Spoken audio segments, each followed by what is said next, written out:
Hi friends, അപ്പോൾ എല്ലാവർക്കും learn with മീയുടെ അടുത്തൊരു ക്ലാസ്സിലേക്ക് സ്വാഗതം. അടുത്ത നവോത്ഥാന നായകൻ സഹോദരൻ അയ്യപ്പൻ. അപ്പോൾ നമുക്ക് ക്ലാസ്സിലേക്ക് കടക്കാം. സഹോദരൻ അയ്യപ്പൻ 1889 ഓഗസ്റ്റ് 21 എറണാകുളത്തെ ചെറായിൽ കുമ്പളത്തുപറമ്പിൽ കൊച്ചാവു വൈദ്യരുടെയും ഉണ്ണൂലിയുടെയും മകനായി ജനിച്ചു. ഭാര്യ പാർവതി. 1968 മാർച്ച് 6 അന്തരിച്ചു. ദൈവത്തോട് ഞാൻ യുദ്ധം പ്രഖ്യാപിക്കുമെന്ന പ്രസ്താവന നടത്തി. 1917 സഹോദര സംഘം സ്ഥാപിച്ചു. ഇതിൻ്റെ ലക്ഷ്യം ജാതി നശീകരണമായിരുന്നു. 1917 ചെറായിൽ മിശ്രഭോജനത്തിന് തുടക്കം കുറിച്ചു. 2017 കേരള ഗവൺമെൻറ് 100 വർഷം ആഘോഷിച്ച സാമൂഹിക മുന്നേറ്റമാണ് മിശ്രഭോജനം.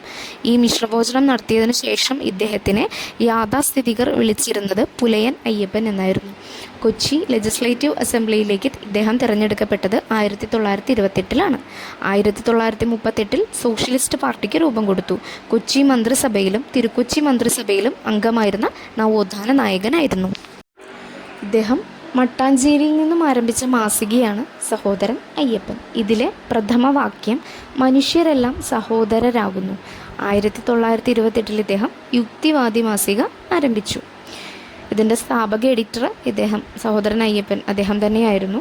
ഇതിൻ്റെ ആപ്തവാക്യം യുക്തിയേന്തി മനുഷ്യൻ്റെ ബുദ്ധിശക്തി ഘനിച്ചതിൽ ലഭിച്ചതില്ലാതൊന്നും ലോകവിജ്ഞാന രാശിയിൽ. ഇദ്ദേഹം ആരംഭിച്ച പത്രമാണ് 1933 വേലക്കാരൻ.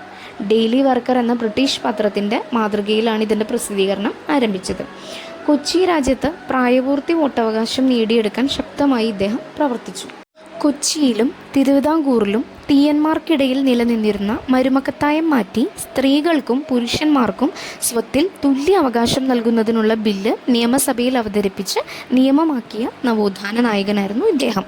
കൊച്ചി രാജ്യത്ത് ഉത്തരവാദിത്ത ഭരണകൂടം സ്ഥാപിക്കുന്നതിന് വേണ്ടിയും പഞ്ചായത്ത് തിരഞ്ഞെടുപ്പിൽ കരം തീരുവയുടെ അടിസ്ഥാനത്തിൽ വോട്ടവകാശം നൽകുന്നതിനെതിരെയും ശബ്ദമുയർത്തി. ജാതി വേണ്ട, മതം വേണ്ട, ദൈവം വേണ്ട മനുഷ്യന് എന്ന് പ്രഖ്യാപിച്ചു. മാവേലി നാട് വാണിടും കാലം രചിച്ചത് ഇദ്ദേഹമാണ്. സഹോദരൻ അയ്യപ്പൻ സ്മാരകം ചെറായിൽ സ്ഥിതി ചെയ്യുന്നു. ഇദ്ദേഹത്തിൻ്റെ പ്രതിമ കൊച്ചിയിൽ. പത്രപ്രവർത്തനത്തിനുള്ള സഹോദരൻ പുരസ്കാരം ലഭിച്ച ആദ്യ വ്യക്തി 2013 പി സുജാതൻ. ചെറായിയിൽ ആരംഭിച്ച സംഘടന വിദ്യാപോഷിണി. SNDP പ്രസിഡൻ്റായത് 1940. അശരണരും അംഗഭംഗം സംഭവിച്ചവരുമായ വനിതകൾക്ക് വേണ്ടി ആരംഭിച്ച അഭയമന്ദിരം ആനന്ദഭവനം. അടുത്തത് അയ്യപ്പൻ മാസ്റ്റർ. അദ്ദേഹം കർമ്മത്താൽ ചണ്ടാളൻ, കർമ്മത്താൽ ബ്രാഹ്മണൻ എന്ന് അഭിപ്രായപ്പെട്ടു. കേരളത്തിലെ ആധുനിക പ്രസംഗ സമ്പ്രദായത്തിൻ്റെ പിതാവ്. അതുപോലെ ഇദ്ദേഹത്തിൻ്റെ പ്രധാന കൃതികളാണ് റാണി സന്ദേശം, അഹല്യ. അതുപോലെ സഹോദരൻ കെ അയ്യപ്പൻ എന്ന പുസ്തകം എഴുതിയത് MK സാനു. സഹോദരൻ അയ്യപ്പൻ എന്ന പുസ്തകം എഴുതിയത് MP ഷീജ. കേരളത്തിലെ തൊഴിലാളി സംഘടനകളുടെ സ്ഥാപക പിതാവാണ് ഇദ്ദേഹം. ശ്രീനാരായണ സേവിക സമാജം ആരംഭിച്ചു. സ്വതന്ത്രമായി ചിന്തിക്കുക, ധീരമായി ചോദ്യം ചെയ്യുക എന്ന് ആഹ്വാനം ചെയ്തു. അപ്പോൾ ഇദ്ദേഹത്തെ പറ്റിയിട്ടുള്ള ഫാക്ട്സ് ഇത്രയേ ഉള്ളൂ. കൂടുതൽ എന്തെങ്കിലും ഉണ്ടെങ്കിൽ കമൻസ് ആയിട്ട് രേഖപ്പെടുത്തുക. അപ്പോൾ എല്ലാവർക്കും ബൈ. Thank you.